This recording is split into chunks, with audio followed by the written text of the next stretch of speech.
Somebody stands up to read the president's message at a public function, and some people walk out. And to make matters worse, this is the president's home constituency. Yes, I know it was Gatundu North, but Gatundu used to be one constituency until it was divided into two, north and south. And the president's home is in Gatundu South, yes, but still, this is the president's home area. So how did this happen? And why? And what does it mean politically going forward? What does it mean for the BBI? What does it mean for the handshake? That is the topic of our very hot show today. Now, before we get started, I need to remind you, we have 46 slots left. For those who do not want to be left behind by the online video revolution, and for those who want to be successful on YouTube, I've put a link at the tail end of this video, top right hand corner, and the same link can also be found in the description area below, leading to my video celebrating 100,000 subscribers that has full details on this, in case you've still not heard anything about it. Now let me give you a fascinating fact that will shock many of you. Not long ago, I heard somebody dismissing the quality of YouTube videos. He was a professional, and he was simply saying, these people cannot do what I went to college for 4 years to learn how to do professionally. They don't have cameras. They don't have professional cameras, sound equipment, etc., etc. Therefore, they'll always remain jokers, jua kali. Well, did you know, if you take in one of the latest movies on Netflix, or a movie that you really love on Netflix, there is a possibility that that entire movie was shot, wait for this one, was shot using smartphones. Yes, those things you carry around everywhere. Some major independent movies these days that end up being box office hits, very successful, are shot not with professional cameras, but with smartphones, iPhones. The good news is that you need not be left behind by the online video revolution just because you don't own a single professional video camera. You don't. It is not about the equipment you have or you need to buy or you think you need to buy. It is about something else. And for those interested, this is a real treat. My amazing series on how to cash in and be successful and not be left behind by the online video revolution. So make sure you don't miss it. Only 46 slots left. I put up 50. 4 are gone, 46 remaining. Rush. I know these ones will go very quickly. Right. Karibu sana to my show, where I give you the inside story of what really happened in Gatundu North. I am sure many of you will be shocked.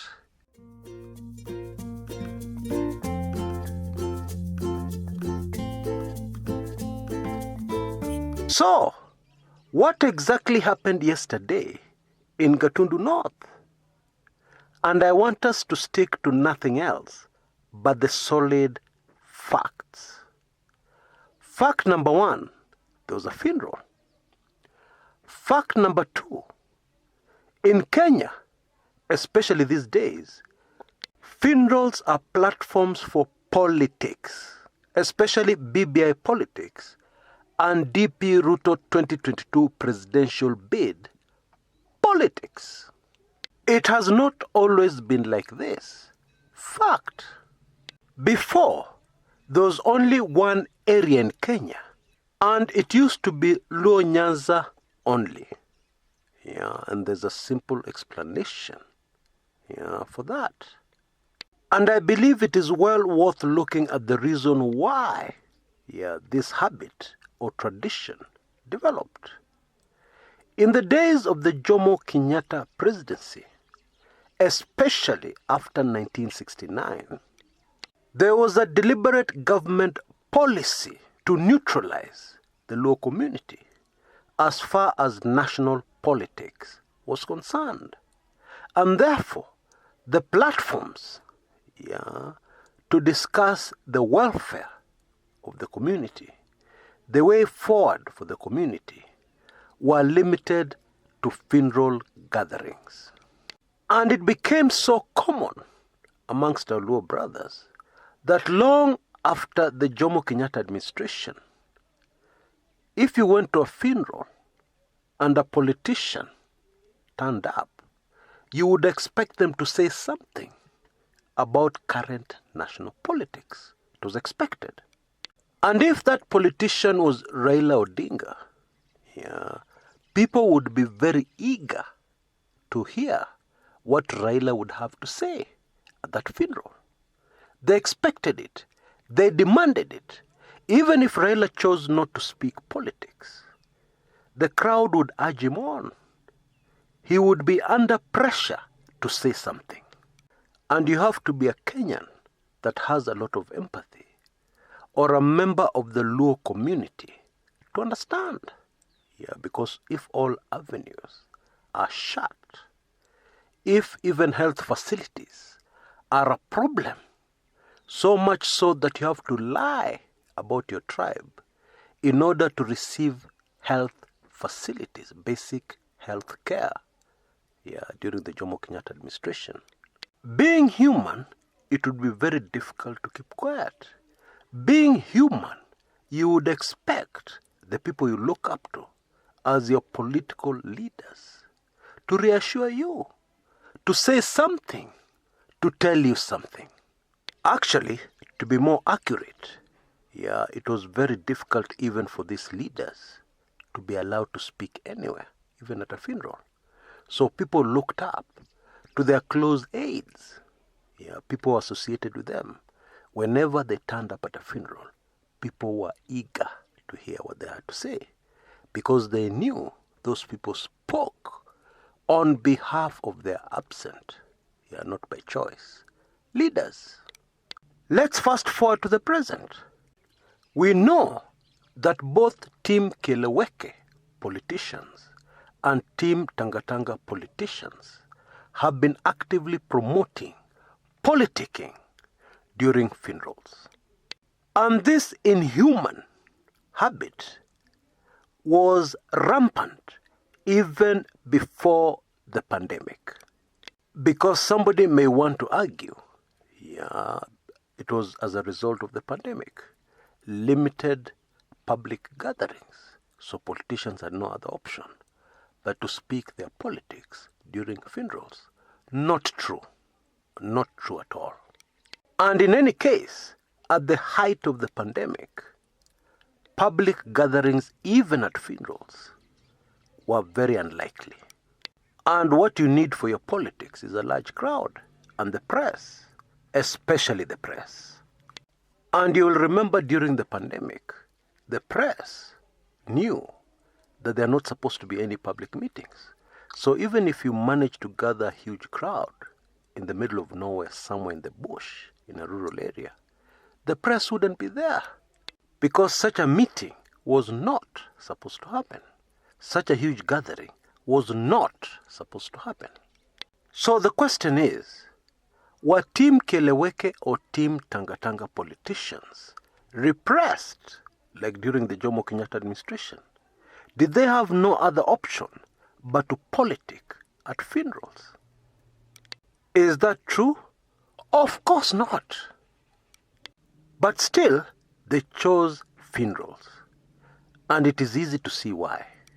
You see, there are very few politicians in the country capable of causing crowds to gather to listen to them. Very few. And let me speak with caution here. Take one hand, remove your thumb, those fingers left, yeah, count them.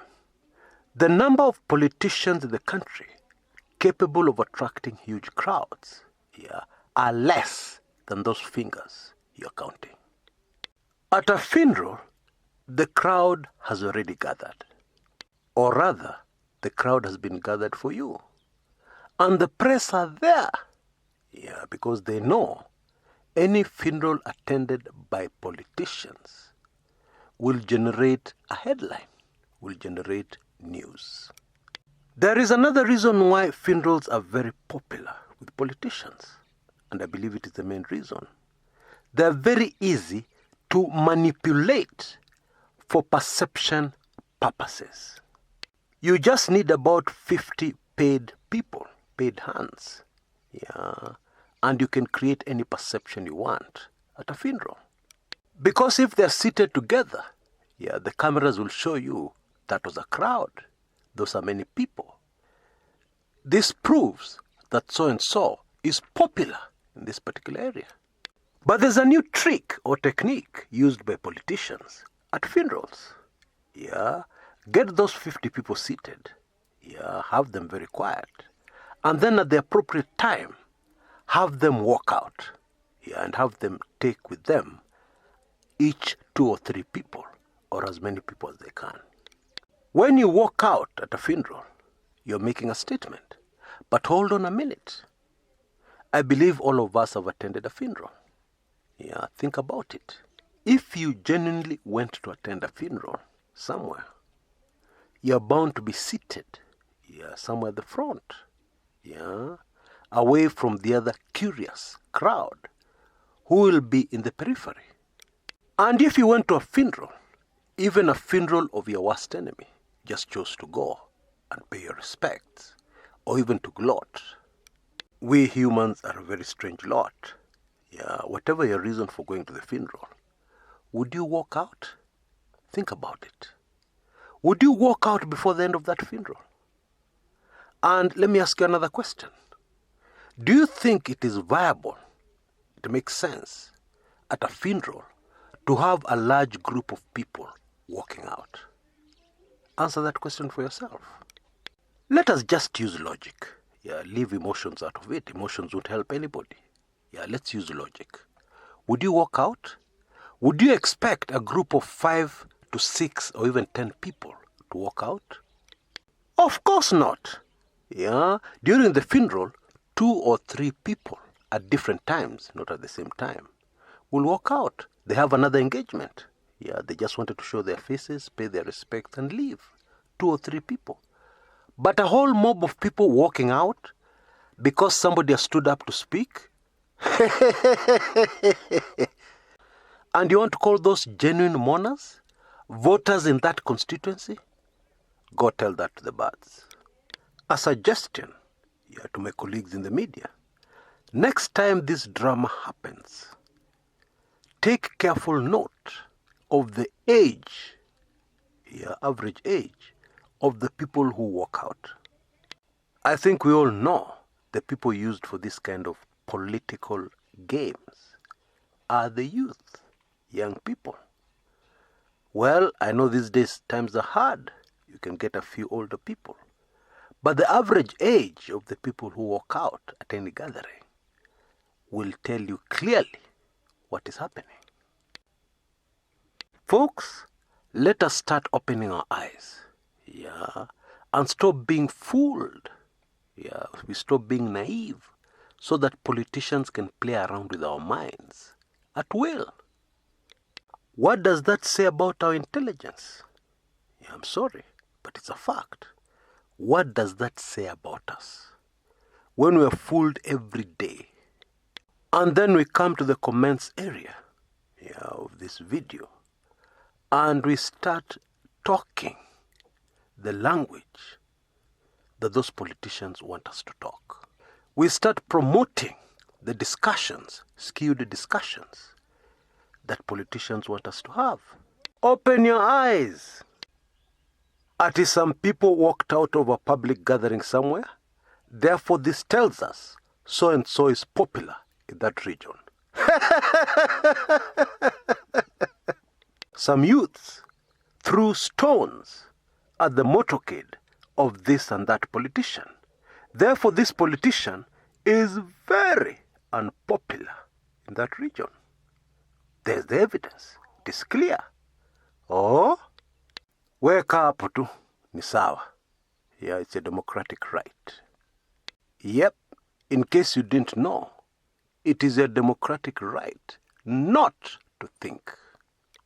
So, armed with those solid facts, let's go to Gatundu North.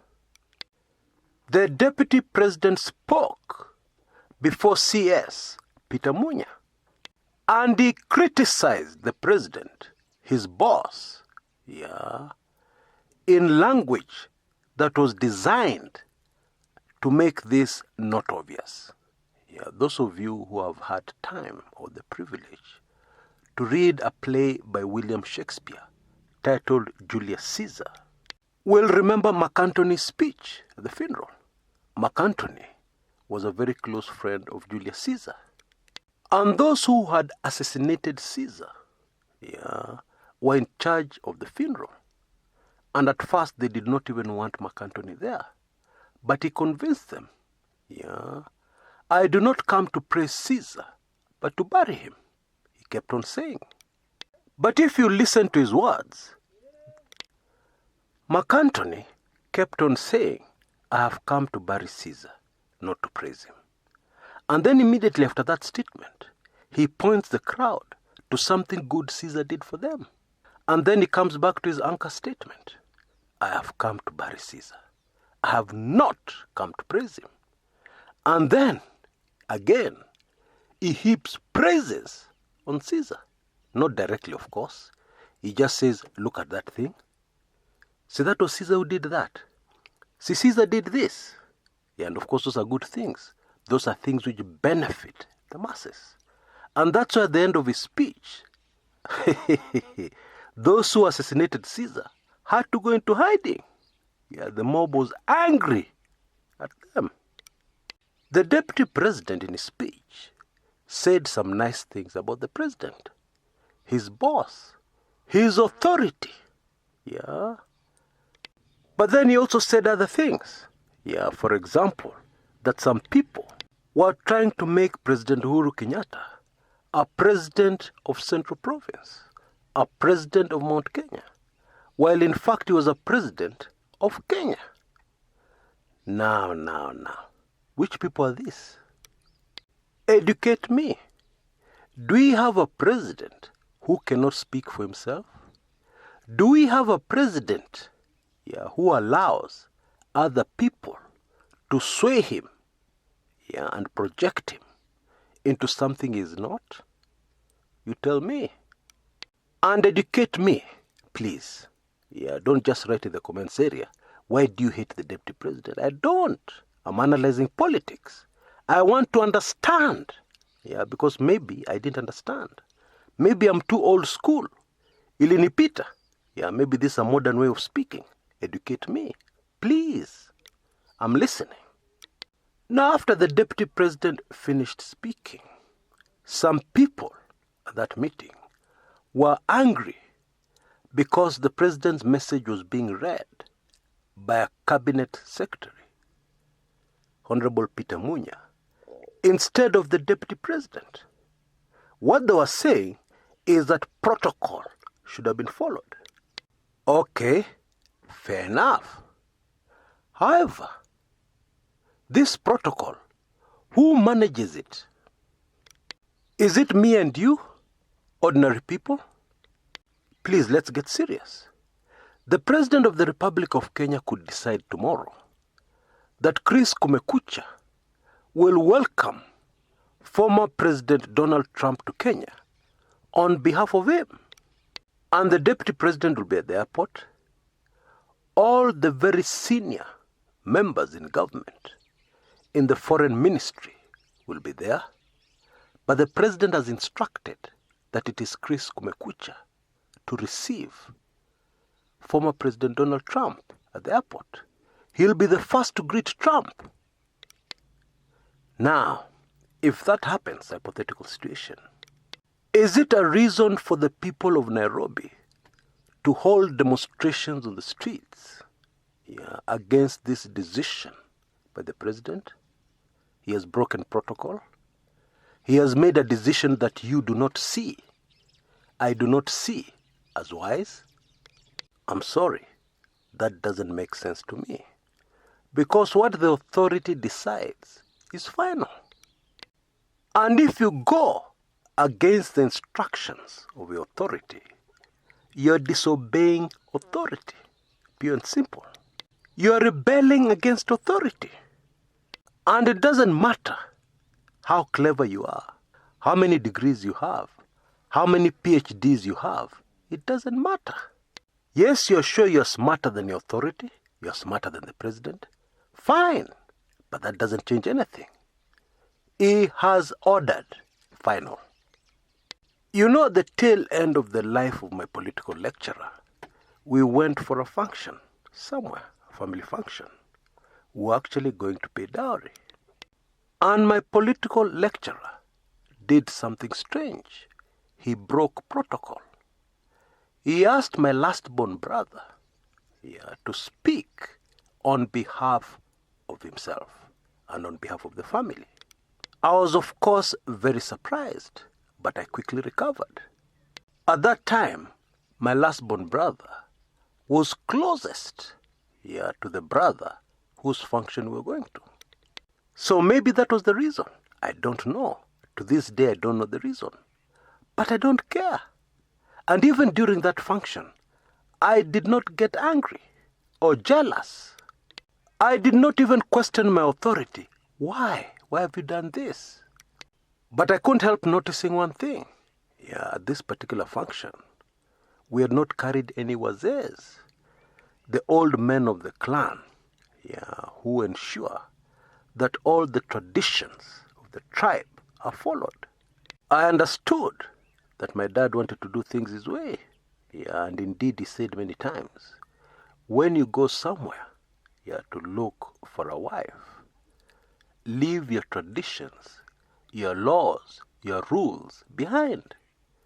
Those people you're going to ask for a wife from are the boss. What they tell you, within reason of course, you will have to do. Anyway, my point is, I didn't even sulk for a second. I am the firstborn. I should have spoken. I had prepared my speech, with plenty of jokes. I'm sure I'd have entertained those people more. But so what? I didn't sulk.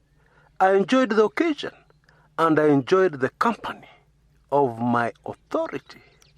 And that time I'd already started the Kumekucha blog, and therefore was very interested in everything political, my dad would say. And of course, it didn't disappoint. That man was a walking encyclopedia. The first thing he said, we're in this and this constituency. This is the current member of parliament. And then he'd tell us a very interesting story of something that happened in the 60s in that constituency. Anyway, forgive my rambling. In my opinion, if the intentions of the deputy president were good, if the deputy president was a respecter of authority, he would have intervened and told the people, hang on. This is the man who has been sent by my boss, the president. Let him deliver the speech. There is nothing wrong. I respect him as my president. And if you people also respect him as your president, you will shut up and sit down. And those people walking out, get back and sit down. That is a sign of disrespect. You should be arrested. Something like that. Then you would have known the intentions of the deputy president are good. Then we would have known for sure he had nothing to do with those people who walked out. Folks, please let us not complicate things. It is as simple as that.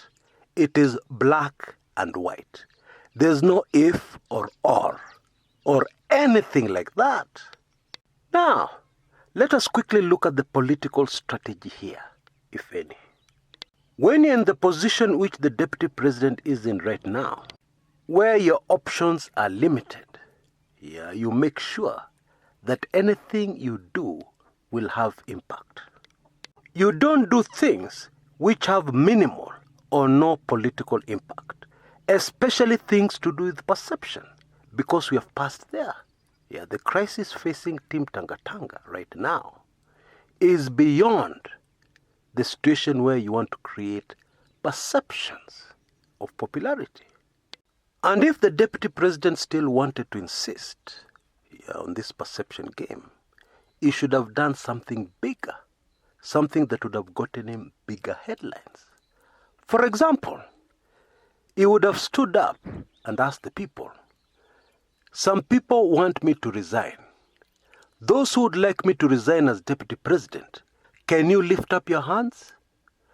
Now, in all likelihood, even the people against the deputy president would not have raised their hands. That would still not have been what the deputy president badly needs now. Because what he needs now is to pull a rabbit out of the hat, something major. But still, it would have had a bigger impact, if he's still very determined to create perception. It would have had a much bigger impact than this thing of a few people walking out on Peter Munya when he wanted to read the president's message at the function. Let me be very honest and blunt. I think I know where our deputy president is coming from. The Uhuru Kenyatta presidency would not have been possible without the very hard work of my deputy president, William Samoei Ruto. That is a fact.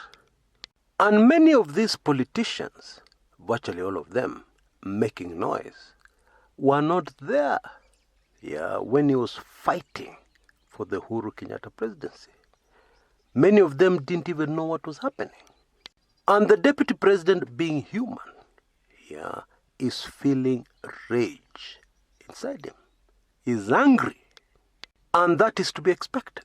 Even if it was you, you'd be very angry. You'd be so angry that you're not looking at the other issues. Which is exactly what the deputy president is doing. But Swahili wise men told us a long time ago, hasira hasara. It is okay to be angry. To get very annoyed. You want to hit back. You want to show people that is human. However, this is national politics, where raw emotions can be your downfall. Because when you're the deputy president of a country, you need to stop and control your emotions and think. And especially if you want to be our president, you need to have this ability. If you don't have it, and one day you become the president, former President Daniel Toroitich arap Moi also used to have a temper. His temper was legendary. Trust me, you would not want to be in the presence of President Moi when he lost it. You wouldn't. You would wish for the ground to swallow you. No kidding.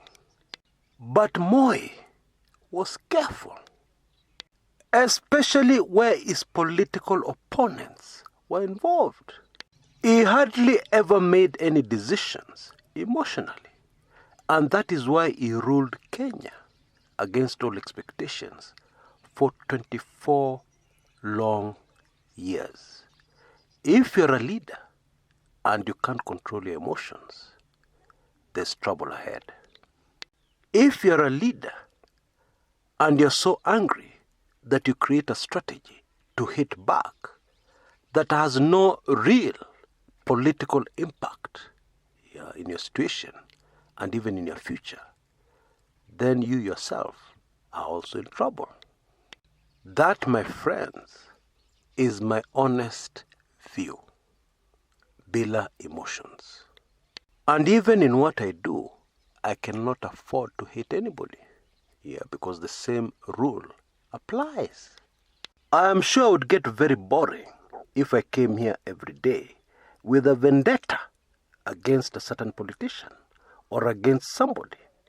Most jobs become very difficult, indeed impossible to do, when your decisions are controlled by your emotions, pure and simple. That is my analysis. Raw safi.